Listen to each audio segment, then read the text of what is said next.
Bonjour à tous et bienvenue dans cette nouvelle vidéo pour notre pleine lune en taureau qui arrive hyper tard, je le sais. Après, j'essaye de me consoler en me disant que les pleines lunes, leur rayonnement est efficient.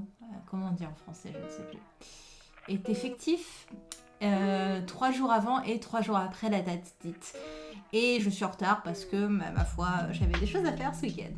Mais je suis là, j'ai froid, donc vous excuserez mon accoutrement, mais je suis tellement douillette comme ça que moi ça me va très bien. Du coup, les énergies en taureau. Du coup, j'ai absolument rien écrit, mais je vais vous donner un petit peu mon ressenti et je vais aussi piocher un petit peu dans le manuel, hein, parce que écoutez, je ne peux pas tout savoir non plus. Donc la pleine lune en taureau, c'est une pleine lune qui va être favorable aux signes de terre et d'eau. Donc je suis très près, donc au moins vous voyez mes yeux de près et mon maquillage qui coule de près également. Donc c'est une pleine lune favorable aux signes de terre et d'eau. Donc on va avoir les taureaux, les cancers, les vierges, les scorpions, les poissons et les capricornes. Est-ce que oui, c'est bien ça. Du coup, elle va être un peu plus dure pour toutes les autres, surtout qu'on avait Mercure rétrograde et également la nouvelle lune en Scorpion qui a pas mal fait bouger dans les chaumières. Ça a été un petit peu compliqué, mais tout va bien. Du coup, la pleine lune en taureau, elle vient un petit peu nous soulager parce que le taureau étant un signe très stable, on va revenir à une stabilité et ça va faire du bien. Et c'est également un bon moment. Alors le taureau, c'est le signe parfait de l'ancrage à la terre. Vous voyez, le taureau, il est ancré sur ses 4 pattes bien lourdes. Il est là, quoi. Il vit la terre, il est dans la terre, il a les mains dans la terre, tout ce que vous voulez, quoi. Et c'est vraiment, du coup, ça se voit que j'ai pas écrit la vidéo, je pars un petit peu en live, un petit peu partout, mais bon.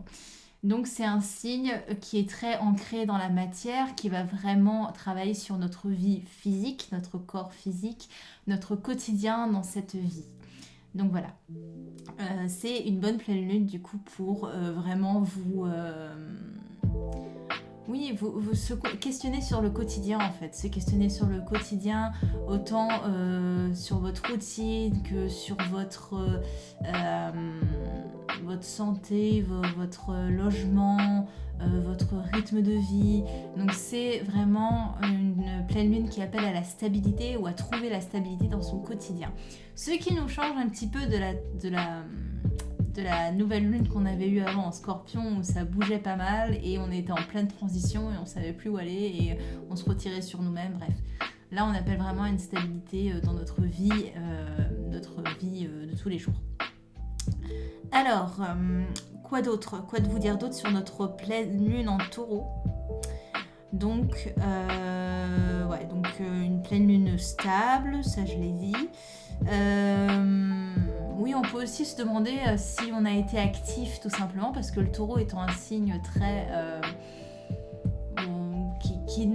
il se bouge mais il faut quand même y aller. Donc est-ce qu'on a été est-ce qu'on s'est vraiment poussé un petit peu à se bouger, à faire des choses, à rentrer un peu dans le mouvement parce qu'il faut le soulever le taureau, hein. C'est pas une question de poids, hein, mais c'est vraiment une question d'énergie qui est très stable, donc c'est cool, mais ça peut être une énergie qui fait aussi stagner du coup, donc il faut trouver vraiment le juste milieu.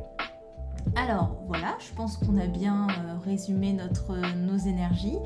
En pierre, je vous conseille la chrysophrase, qui moi est une pierre bizarrement qui ne va pas du tout. Enfin, après c'est mon ressenti à moi, mais c'est une pierre, je sais pas, elle me repousse. Donc j'ai forcément quelque chose à travailler avec la chrysophrase. Donc c'est une pierre qui va aider à l'équilibre dans les émotions. C'est une pierre qui va nous redonner confiance. Je lis un petit peu parce que je ne me souviens plus exactement. Et qui va aider aux équilibres de l'hygiène de vie, de la vie quotidienne, dans les addictions, dans tous ces trucs-là, d'aider à mettre un petit peu de stabilité là-dedans. Donc la chrysophrase, c'est une petite pierre plutôt sympathique pour renforcer ses énergies en taureau. Voilà, je suis désolée pour cette vidéo un petit peu à l'arrache, comme on dit chez moi, mais bon, c'est plutôt pas mal aussi. J'aime bien un peu partir en freestyle et vous livrez tout ce qui vient. J'en mange mes cheveux. bonne pleine lune à vous, amusez-vous bien avec ces énergies de la stabilité, mettez vos pierres à la lumière de la lune et je vous dis à bientôt pour une nouvelle lune. Salut!